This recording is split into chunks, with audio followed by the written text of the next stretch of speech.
So this is the 9th week of the semester, and although it's the 9th week, I've gotten to know you guys a little bit just by what you guys have presented in your speeches.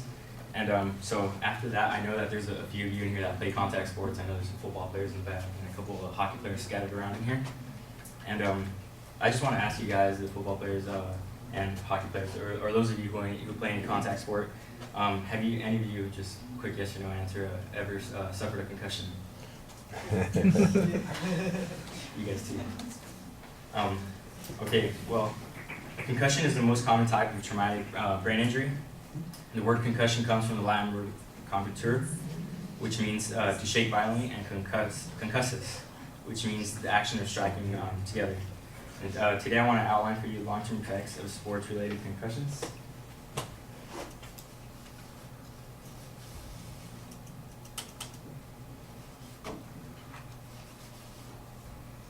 The other button, I think you're pushing the wrong side. No, it's not working. Yeah, he pulled out the USB plug. Oh, that's what it's for? Okay, time out. T-O.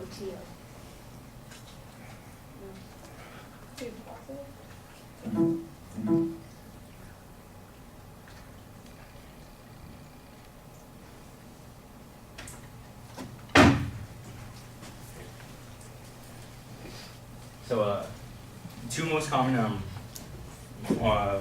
forms of long-term effects of concussions are dementia and depression. And dementia is the loss of mental process such as memory, attention, reasoning, understanding. And most commonly associated with dementia is Alzheimer's disease, a progressive memory loss disease, which eventually leads to death. The New York Times reported, a study commissioned by the National Football League reports that Alzheimer's disease or similar memory-related diseases appear to have diagnosed in the league's former players vastly more often than the national population, including a rate of 19 times the normal rate for men ages 30 to 49. So players in the NFL who are, they're prone to big hits and a lot of concussions. Most football players, or a study, one of the football players' wives actually said that it's just something that comes with being a football player. You're going to get a concussion at some point in your career. So that's kind of a given. And this research was done by the University of Michigan's Institute for Social Research. The Michigan researchers found that 6.1% of players ages 50 and above reported that they have received a dementia-related diagnosis, 5 times higher than the cited national average, 1.2%. Players ages 30 to 49 showed a rate of 1.9%, or 19 times that national average of 0.01%. In a 2007 interview with Real Sports with Brian Gumbel, former college football player at Harvard and wrestler of the World Wrestling Entertainment, Chris Nowinski, now a concussion awareness advocate, stated that these head traumas that you cannot undo it. At some point, you're just watching it get worse. It was also stated in the interview that Nowinski has suffered at least 6 concussions during his college football career and several more as a professional wrestler, which ultimately ended his career.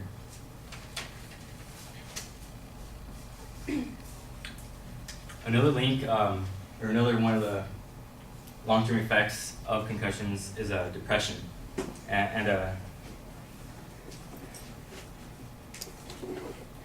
Boston University of Medicine found, after research done on former Chicago Bears safety Dave Duerson, that depression is a common long-term effect of those who have concussions. The former Chicago Bear asked his family to donate his brain to the Boston University of the School of Medicine in a suicide note he left behind in 2011.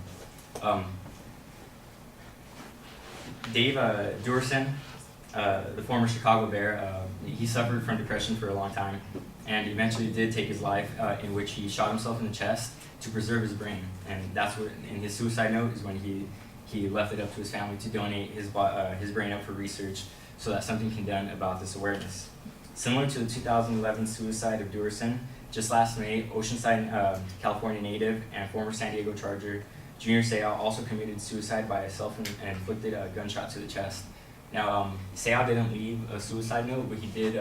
He left some lyrics behind, just one of his favorite songs. But also, like, they have linked these two suicides together for suicide awareness, just because they were both shot in the chest, and they think Junior also shot himself in the chest because he knew of the other suicide, and so that they could preserve his brain or research it.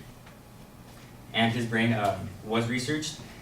One of the main causes for depression is chronic traumatic encephalopathy, or CTA.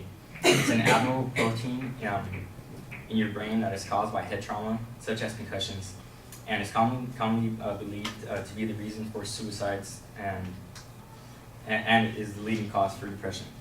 CTE can only be detected in your brain after you are dead, so it's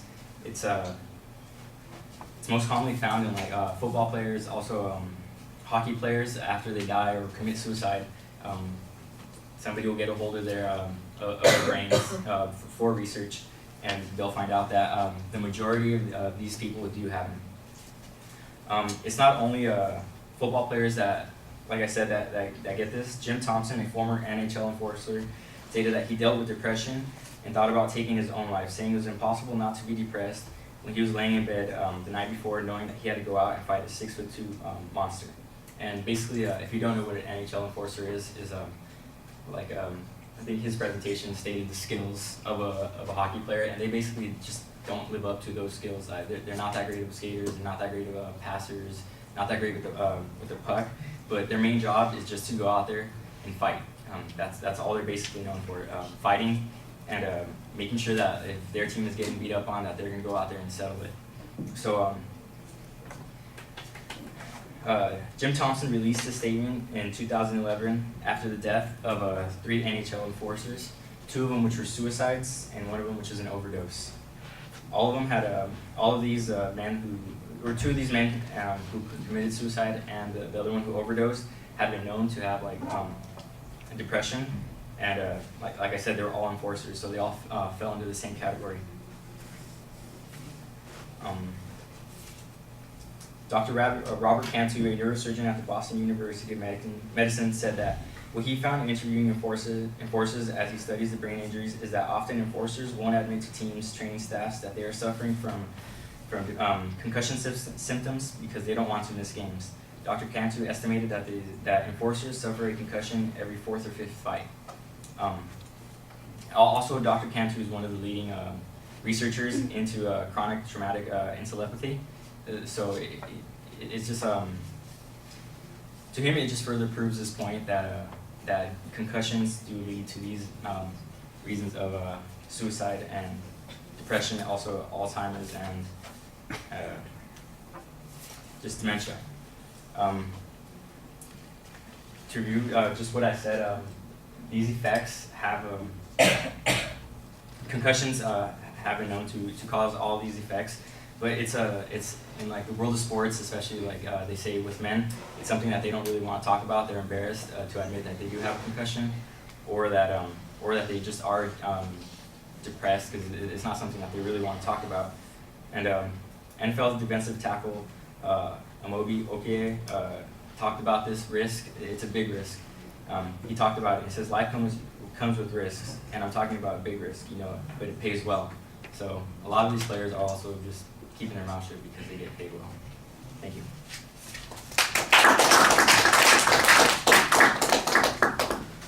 The men, legend.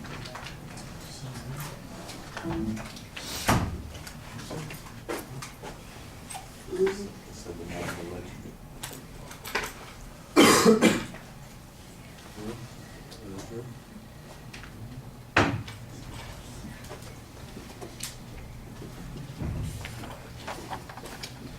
Jacob, what did you think? I think that he started off really strong, using the definition and the audience survey as the attention grabber. His structure was really very well structured. He told us what he could talk about straight off the bat, and it flowed really well throughout the whole speech. His source citation was also really well done. He gave names and websites and sources for all his quotes and statistics and facts. Also, couple of strong points. He made really good eye contact throughout the whole speech. He gave a good variety of facts, like statistics, story examples, and then quotes. For visual aids, there wasn't a whole lot there. The words that he put up on the slides, I didn't really feel like needed to be there. Maybe he could have used less common words that maybe we wouldn't have known, like CTE. That I'm sure most of us know what depression is. And yeah, that's pretty much it. Okay, I think you picked out a few things that I would also duplicate. I like the attention device. Did you come in late and miss the first speech? Yes. See, because that was all about how Cal had a concussion, and so when you talked about it, we're all sitting here going, "Hey, I know who's going to volunteer on that one, or who's going to raise their hand in just a minute." That was easy. But I thought it did a good job introducing the subject. The topic was very clear. You had an excellent thesis statement, a really good preview. So I thought you did a very good job in the introduction. I think the supporting material, you have a lot of research that you put into the speech. You've got good examples. You've got authorities that you quote. You've got studies that cite statistical information, and I think you're very consistent about citing that information, so that was good. You told some interesting stories. I like the fact that you didn't limit it just to football, but also talked about hockey issues, and that's part of that audience analysis too. Like you said, you knew a little bit about the audience from the beginning because you knew that we had people who played contact sports here in the class, and I thought that showed in the body of the speech so that people would be able to relate to those sports that they have expressed an interest in. So I thought you did pretty well in that. I do have to agree with Jacob about the visual materials. What you had really doesn't add much to the presentation. It's not you got a couple of words up there, depression and dementia, and a couple of other assorted terms with it. It looked like you might have had a video clip that you were going to show also, and maybe that would have added a little bit of interest. Maybe there was some complication because you ran into the problem with the cursor. That's why they call it a cursor. I think I've already done that joke, right? Because when you're using it, you want to do all that cursing. Yeah, okay. I think Jacob probably saw your eye contact a little bit more than I did because I am taking notes. When I looked up, it looked like you were doing a lot of reading, but there were a couple of times when I saw that you were making contact with the audience. So I felt a little bit less satisfied, but Jacob might be right that you did a pretty good job on that. I did feel like you got lost in your notes a couple of times, and you're flipping around the pages looking for the next thing that you want to talk about, and that did feel a little bit awkward. All right, thank you.